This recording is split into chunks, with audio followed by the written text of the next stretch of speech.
নমস্কার বন্ধুরা, ঝুনুস কিচেনে সবাইকে স্বাগত জানিয়ে আপনাদের সাথে শেয়ার করতে চলেছি আজকের রেসিপির নাম আম চিকেন পাকোড়া। তো চলুন বন্ধুরা, দেখে নেওয়া যাক কিভাবে এই রেসিপিটা তৈরি করতে হয়, কম উপকরণ দিয়ে এবং কম সময় নিয়ে কিভাবে সুন্দর করে এই রেসিপিটা তৈরি করি। তো সবার প্রথমে আমি মশলা তৈরি করে নেব। এর জন্য আমি একটা গোটা পেঁয়াজকে কেটে আমি এর মধ্যে দিয়ে দিলাম। এর মধ্যে কিছু পরিমাণ রসুন কুচি আর এখানে আদা কুচি দিয়ে দিচ্ছি। আর এখানে দিতে হবে কেটে রাখা আম কুচি দিয়ে দিলাম, কাঁচা আম। এগুলোকে আমি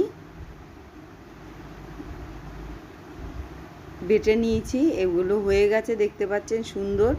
এদিকে চিকেনটাও দেখতে পাচ্ছেন, এই চিকেনের মধ্যে টুকরো করা চিকেন, এর মধ্যে আমি এই পেস্টটাকে আমি দিয়ে দিচ্ছি।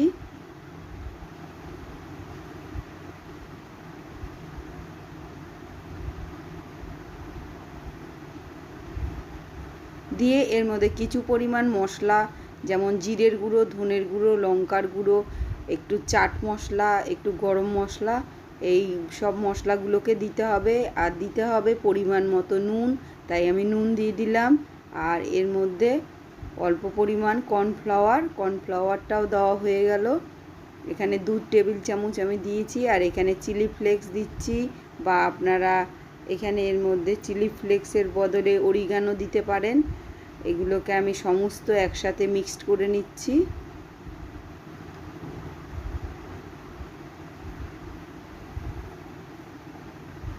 সুন্দর করে মেখে নেওয়া হয়ে গেল প্রায়। এর মধ্যে অর্ধেক পাতিলেবুর রসও আমি এর মধ্যে দিয়ে দিচ্ছি। আর কেটে রেখেছি কাঁচা লঙ্কা কুচি, এখানে আমি কাঁচা লঙ্কা কুচি 2টো আমি এর মধ্যে দিয়ে দিচ্ছি। দিয়ে এটাকে সুন্দরভাবে মিক্সড করে নিলাম। তো এদিকে কড়াইটা আমি গরম করে নিচ্ছি, এর মধ্যে বেশি পরিমাণ তেল দিয়ে দিলাম। দিয়ে তেলটা যখন গরম হয়ে গেছে, আমি এটাকে লো ফ্লেমে করে একটা একটা করে আমি চিকেনের টুকরোগুলোকে এর মধ্যে দিয়ে দিচ্ছি।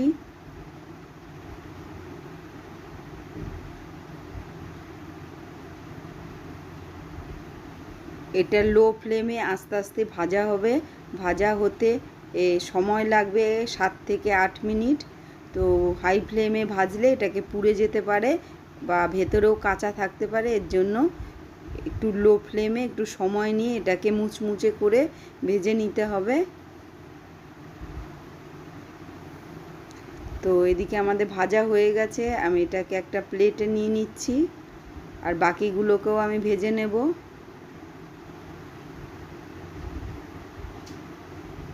তো দেখতে পাচ্ছেন কতটা মুচমুচে, কতটা সুন্দর তৈরি হয়েছে আজকে আম চিকেন পাকোড়া।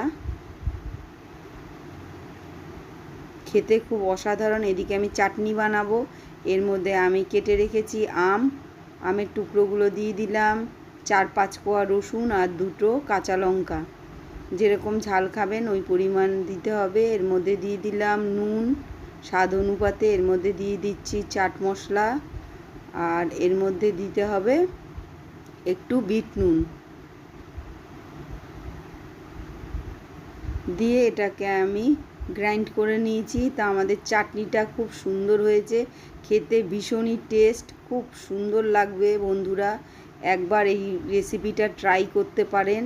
তো বন্ধুরা আজকে আমাদের আম চিকেন রেসিপি তৈরি হয়ে গেছে। যদি ভালো লাগে অবশ্যই একটা লাইক দেবেন, কমেন্টে জানাবেন এই পাকোড়াটা কেমন হয়েছে খেতে। তো বন্ধুরা আপনাদের দেখার জন্য সবাইকে ধন্যবাদ। ভালো থাকবেন, সুস্থ থাকবেন। আবার নতুন কোনো ভিডিও নিয়ে চলে আসবো বন্ধুরা। ততক্ষণ বাই বাই।